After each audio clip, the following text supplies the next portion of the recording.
നിനക്കൊന്ന് ഫോൺ വിളിച്ചെടുത്തൂടെ? എത്ര പ്രാവശ്യം വിളിച്ച്?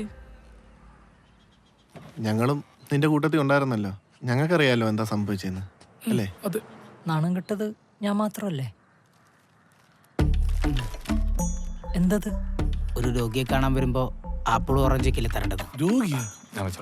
പിന്നെ ഇവ മാനസിക രോഗിയല്ലേ? പിന്നെ മനസ്സിന് വിഷമമുള്ള ഒരാൾ മാനസിക രോഗിയല്ലേ? അല്ലെങ്കിൽ ഈ പോക്കൃത്തരം കാണിക്കും. സാറിനറിയാലോ. വിനോദിന്റെ ചേട്ടാ, ഇതിപ്പോ ഒരു മലമറിക്കുന്ന സംഭവം ഉണ്ടായി കഴിയുമ്പോൾ അതിന്റെ ഹാങ് ഓവർ 2 ദിവസം ഉണ്ടാവും. അത് കഴിയുമ്പോൾ വേറെ ഏതെങ്കിലും പുതിയ മലമറിക്കുന്ന സംഭവം ഉണ്ടാകുമ്പോൾ ആൾക്കാർ ഈ മല വിട്ടിട്ട് ആ മലയുടെ പിറകെ പോവും. അത്രേ ഉള്ളൂ. നാട്ടുകാർ പറഞ്ഞിട്ട് വേണോ നമുക്ക് ജീവിക്കാൻ? അതേനടാ, നീ ഇങ്ങനെ ഇരിക്കാൻ നാളെ ഓഫീസിൽ പോകാൻ നോക്ക്. വരും സാർ. സാർ ഞാൻ നാളെ തൊട്ട് വരാം. അല്ല അത് സാർ ഒരു കൺഫ്യൂഷൻ. അവൻ വരും, ഉറപ്പായിട്ട് വരും. വിനോദേ, നിനക്കൊരു സർപ്രൈസ് തരാനാണ് സത്യം പറഞ്ഞ സാറ് വന്നത്. ഇപ്പോ താങ്ക് യു സാർ. ഈ ഒരു അവസ്ഥയില് സാറിനെങ്കിലും എനിക്കൊരു സർപ്രൈസ് തരാൻ തോന്നിയല്ലോ. ശരിക്കും സർപ്രൈസ് അല്ല, സസ്പെൻസാ. സസ്പെൻസ് അല്ല, സസ്പെൻഷൻ. അതെ, സസ്പെൻഷനാ. അല്ലേലും രണ്ടും കണക്കാണല്ലോ. ഇവനെ അറിയില്ലായിരുന്നല്ലോ. ഇപ്പൊ നിനക്കൊരു സർപ്രൈസ് ആയില്ലേ? അതാണ്. വിനോദിന്റെ അച്ഛ, വിനോദിന്റെ അമ്മേ, ഇതിപ്പോ എന്താന്ന് വെച്ചാലേ നമ്മുടെ മുനിസിപ്പൽ സെക്രട്ടറി വിനോദിനെതിരെ ഒരു പരാതി തന്നേ.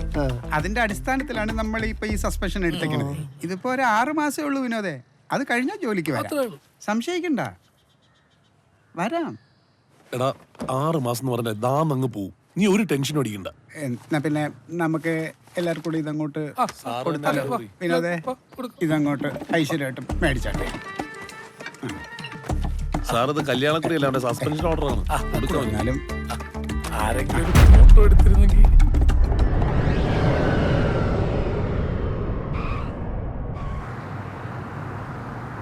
എന്റെ പ്രിയ കൂട്ടുകാരെ, ഞാൻ നേരത്തെ പറഞ്ഞ സർപ്രൈസ് എത്തിക്കഴിഞ്ഞു. 10 വർഷത്തിന് ശേഷം കേരളത്തിന്റെ, നമ്മുടെ പുണ്യമായ കേരളത്തിന്റെ മണ്ണിൽ കാലുകുത്താൻ വന്നിരിക്കുകയാണ്. ആരെ കാര്യമാണ് പറഞ്ഞ? നിന്റെ കാര്യം. അതായത് ഞാൻ ഗൾഫിൽ നിന്ന് വന്നപ്പോ എനിക്ക് സർപ്രൈസ് എന്റെ അമ്മയ്ക്കും അച്ഛനും കൊടുക്കാൻ പറ്റിയില്ല. കാരണം കൊടുത്തിട്ടും കാര്യമില്ല, അവർക്ക് ഒരു വിലയില്ല എന്നെ. അപ്പോ എന്റെ കുഞ്ഞമ്മയുടെ ഏക മകനാണ് വൈശാഖ്. അവനിന്ന് പോകുമ്പോ കൊച്ചനും കുഞ്ഞമ്മയും കരഞ്ഞ് ഷുഗറുള്ളതാണ് അവർക്ക്.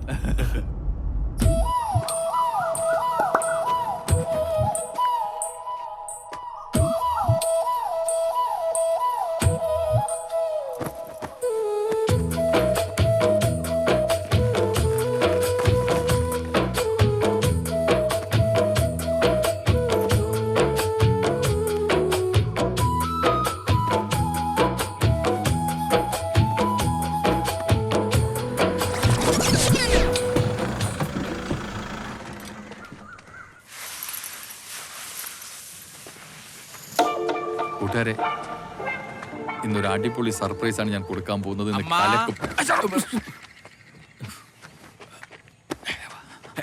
എന്തിനാ പതങ്ങനെ? അമ്മ നെല്ലുണക്കുന്നു, അച്ഛൻ മടൽ വിട്ടു. നീ പോയി അമ്മയെ സർപ്രൈസ് കൊടുക്ക. കണ്ണ് പൊത്ത്, കണ്ണ് കണ്ണ്.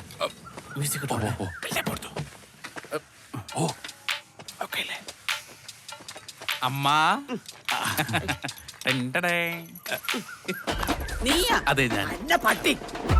നിന്നോട് ആര് പറഞ്ഞാ ഇപ്പൊ ഇങ്ങോട്ട് വരാനായിട്ട്? പൊരുത്തം കേട്ടവൻ. പോയിട്ട് 1 കൊല്ലം ആയുള്ളൂ.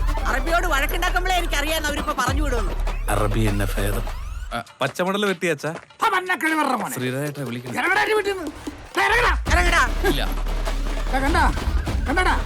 കണ്ണായ 5 സെന്റ്. ഈ 5 സെന്റ് വിറ്റ് തൊളിച്ചിട്ടാണ് അതിന് ഞാൻ ഗൾഫിലോട്ട് പറഞ്ഞു വിട്ടത്. തിരിച്ചെടുക്കാനുള്ള പൈസ കൊണ്ടല്ലാതെ ഈ പടി കയറി പോരുത്. ഞാൻ അവിടെ കൊണ്ടുവരാം. അച്ഛൻ പണിക്ക് പോ. ഞാൻ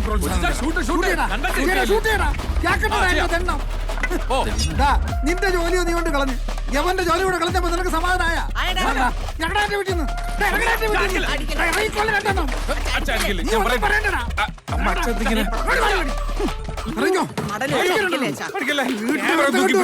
രക്ഷപ്പെടും.